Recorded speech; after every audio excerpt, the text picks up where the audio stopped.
On August 14th, 2020, something happened in Carmel, California, something so unbelievable, so quietly absurd, that even now it sits in my memory like a strange scene from a film I never meant to star in.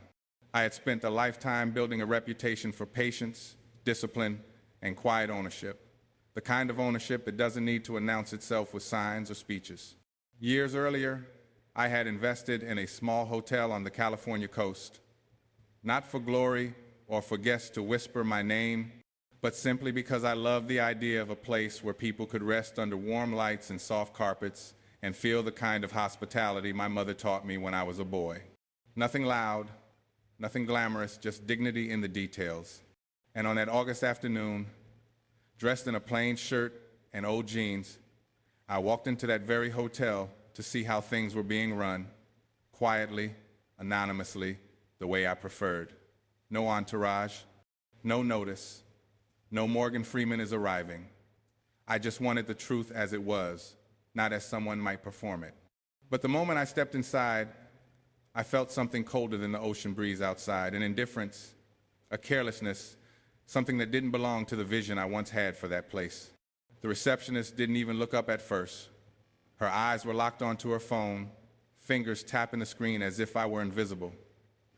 When she finally acknowledged me, she didn't smile, she didn't greet me. She simply asked, "Reservation?" as though the word itself pained her to speak. I answered kindly, asking for a room, assuming we would find our way to warmth eventually. Then I gave her my name, Morgan Freeman, thinking perhaps that flicker of recognition would follow. Instead, she frowned deeper, typed without interest, then looked at me with a blank sort of annoyance. "No reservation under that name," she said sharply. "So unless you booked ahead, there's nothing I can do." I chuckled gently, thinking she must be joking, or tired, or simply having one of those days.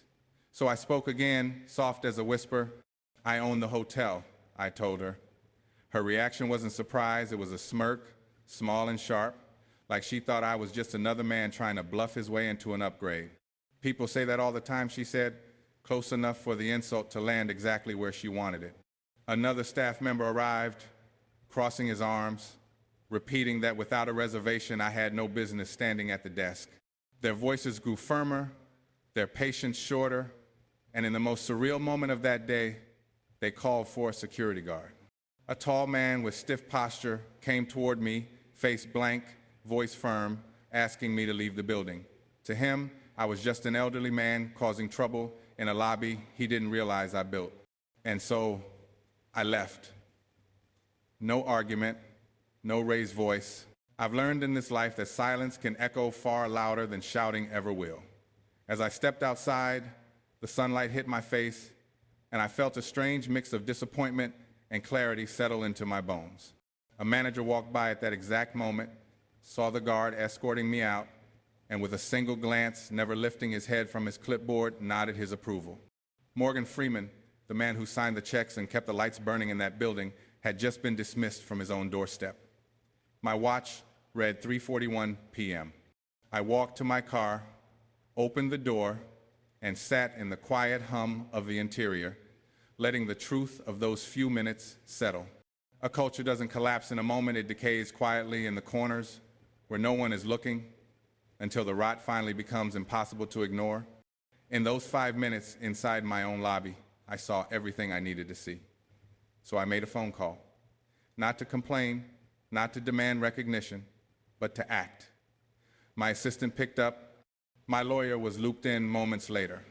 My words were calm, final, and understood instantly. Every employee on duty that day was to be relieved of their position before the hour was over. No debates, no apologies, no second chances. At 3:50 p.m., exactly 9 minutes after I had been pushed out of my own building, termination notices began cascading through the system one by one. The receptionist who smirked at my name went pale when her phone rang. The guard who escorted me out stood frozen when he learned who I really was. The manager who nodded me out the door found his access revoked before he even understood what was happening. And as I sat in my car, listening to the distant, confused shuffle of feet behind the glass doors, I felt not anger, but certainty that the foundation was finally being rebuilt, that respect and hospitality would return to the place I once believed in. And when I finally walked back inside at 4:12 p.m. into a quiet lobby emptied of the carelessness that once lived there, I knew the real work was only beginning. When I stepped back into that lobby, the silence felt different, as if the building itself had exhaled after holding its breath for far too long. You ever walk into a place and feel the weight of what happened just moments before still hanging in the air? It was like that quiet, thick, uncertain. A few remaining employees stood frozen near the back hallway, whispering among themselves with that uneasy mix of guilt and curiosity, unsure of whether to look at me or look away. And in that moment, I didn't feel triumphant, not even relieved. I felt something heavier, something older, disappointment, not in individuals, but in the slow erosion of care that starts the day people stop treating their work like it matters. Think about this for a moment. How many times in your own life have you walked into a room where you weren't seen, where you weren't valued, where someone's lack of attention made you feel smaller than you truly are? Pause and imagine that feeling stretched across years, across an entire business built on warmth and welcome. That was the storm I walked into. I asked for the operations, file numbers, logs, staffing notes, things most owners never bother to ask for in person. One of the junior staff members, a shy young man with tired eyes, handed it to me with trembling fingers as if expecting me to lash out, but I didn't. I simply thanked him. And in that small moment, I saw something the others had lost: humility, care, the simple act of doing the job with quiet pride. As I flipped through the pages, I saw the truth written not in ink but in neglect. Guests ignored, maintenance requests left undone, corners cut so often they weren't corners anymore, they were habits. Somewhere between the profitable seasons and the busier months, someone had decided that shortcuts were good enough, and then someone else decided the same, until the entire place drifted away from the reason it existed at all. You'd be surprised how corruption begins not with big decisions, but with tiny ones, small enough to justify, quiet enough to hide. A missing smile, a cold tone, a shrug where effort should have lived, and so the culture rotted. I walked through the hallways slowly, touching the railings, listening to the soft hum of the lights overhead. Every footstep echoed like a reminder. This was supposed to be a place of rest, of welcome, of peace. Instead, it had become a place where even the staff did not wish to stay. Have you ever felt that? A place that once meant something, now hollow? A dream of yours that started bright but slowly faded when the wrong hands took hold of it? That's what I was walking through, rooms that once carried laughter and comfort, now carrying the ghost of what could have been. As I moved toward the garden path outside, I noticed an elderly couple sitting on a bench, their suitcases beside them, unsure whether to stay or go. They recognized me, not the actor, not the narrator, but the man who had quietly owned this place for years. The woman stood up slowly and said, almost apologetically, "We didn't want to complain, but things haven't felt the same here." Her voice cracked a little, and those few words were enough to pull every loose thread together. That was the moment I realized this wasn't just about me being turned away. It was about everyone who had walked through those doors expecting care and receiving indifference instead. I sat with them for a moment, listening not to fix, not to defend, but to truly hear. And in their stories, the unreturned calls, the lukewarm welcome, the forgotten details, I found the truth I had been avoiding for too long. You can build a place with your hands, but it takes hearts to keep it alive. And somewhere along the way, the hearts had drifted. A breeze moved through the trees then, soft, steady, almost as if reminding me that even wounded things can heal if someone is willing to tend to them. I knew the road ahead would be long. Rebuilding is always harder than creating. It requires patience, courage, and the kind of honesty that stings before it soothes. But as I stood there, feeling the wind carry the faint scent of the sea, I understood something deeper.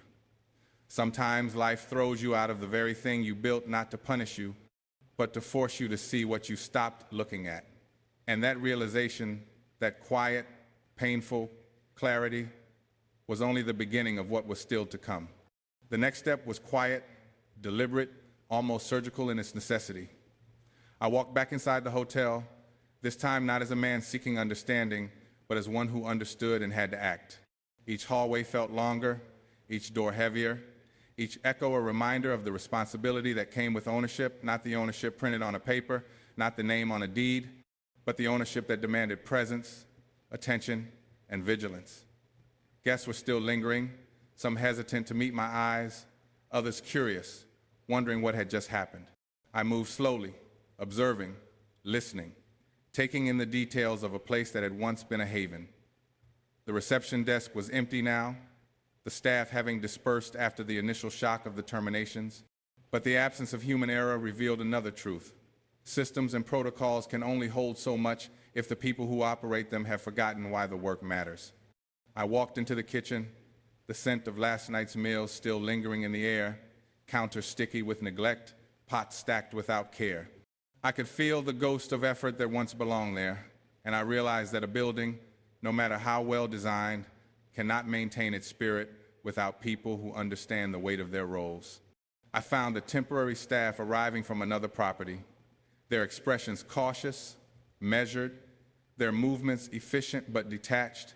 I spoke to them quietly, not as a director issuing orders, not as a celebrity enforcing discipline, but as a man who needed the heartbeat of his hotel restored.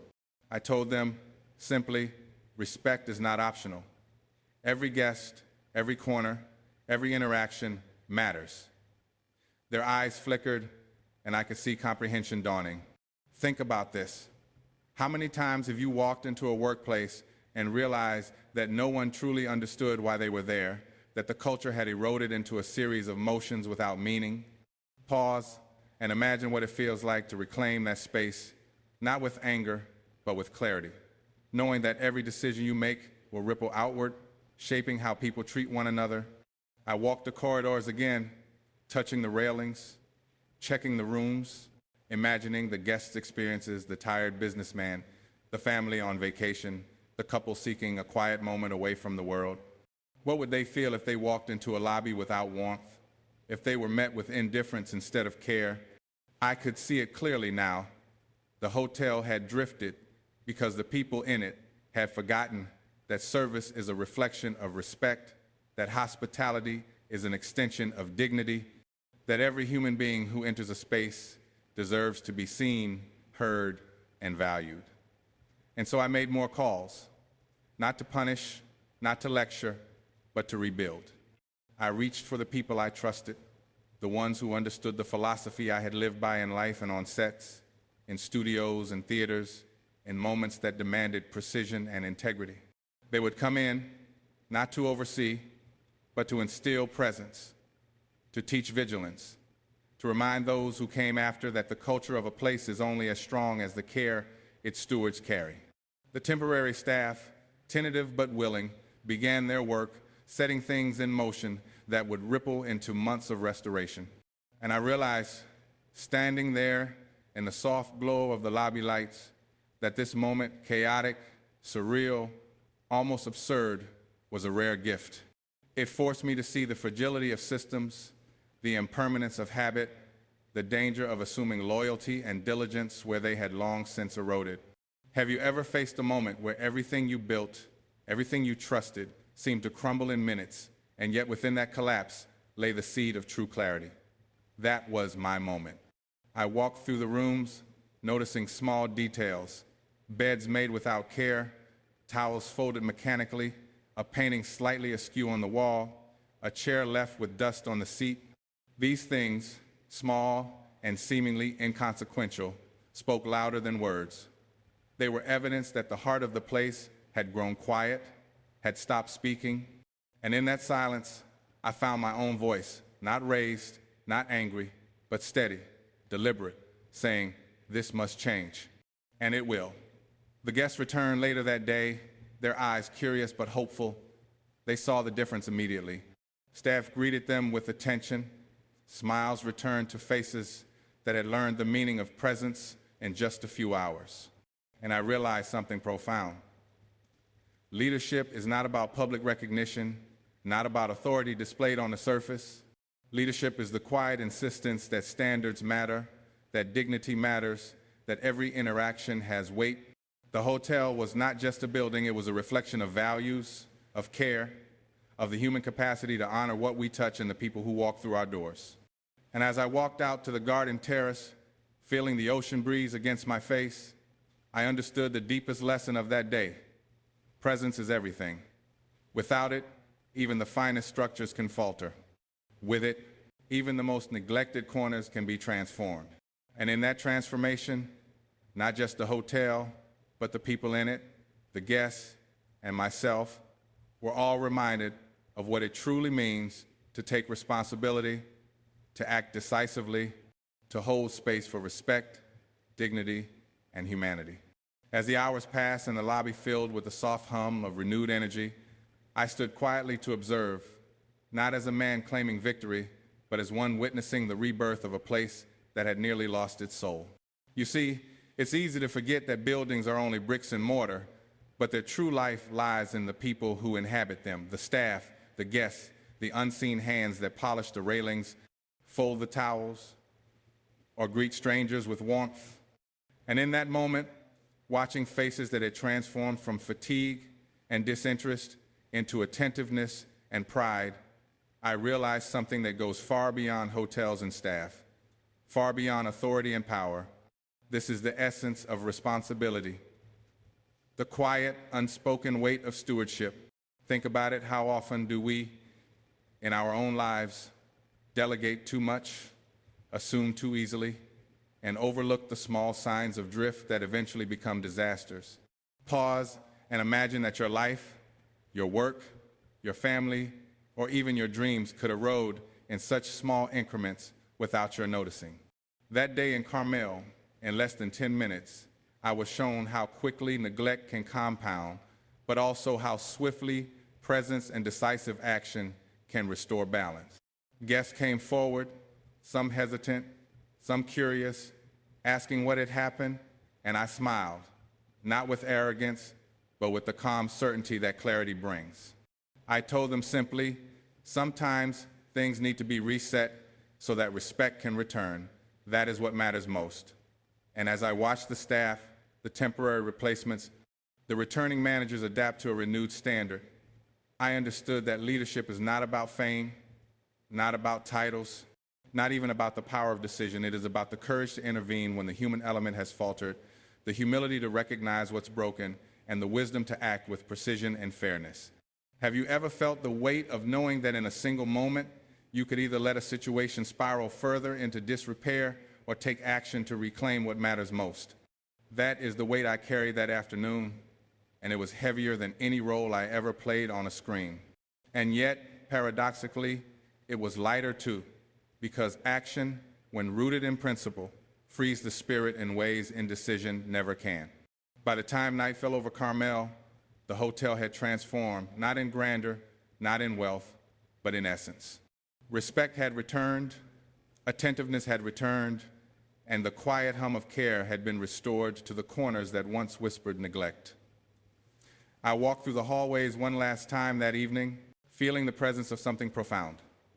The knowledge that culture is fragile, that dignity is non-negotiable, and that leadership is proven not when things are easy, but when they are difficult, when they falter, and when it can be set right again. And so I left that hotel not as a conqueror, not as a man seeking recognition, but as a witness to what is possible when decisiveness meets integrity, when presence meets responsibility, when human attention, however quiet, is restored to its rightful place. Later, friends and associates asked me why I acted so swiftly, why I fired an entire staff in less than 10 minutes, and my answer was simple. I didn't do it for revenge. I didn't do it for ego. I did it because respect, dignity, and accountability are non-negotiable in the spaces we inhabit. They are the lifeblood of any human endeavor, the invisible threads that hold our endeavors together. From that day forward, I walk my properties differently. I observe more, I listen more, I engage more, not to control, but to ensure that the principles I valued, care, attention, and integrity, were alive in every corner, in every interaction. And in doing so, I was reminded once more of a lesson that applies far beyond hotels. Presence matters, respect matters, and every action or inaction echoes in ways that can shape lives, experiences, and destinies. That day in Carmel was more than a hotel incident. It was a mirror held up to every leader, every caretaker, every human being who ever believed that neglect goes unnoticed. It does not. And yet, just as swiftly, restoration is possible. Leadership, true leadership, is about seeing, understanding, and acting, not for fame, not for recognition, but because what we touch, what we oversee, and what we are responsible for deserves nothing less than our full attention.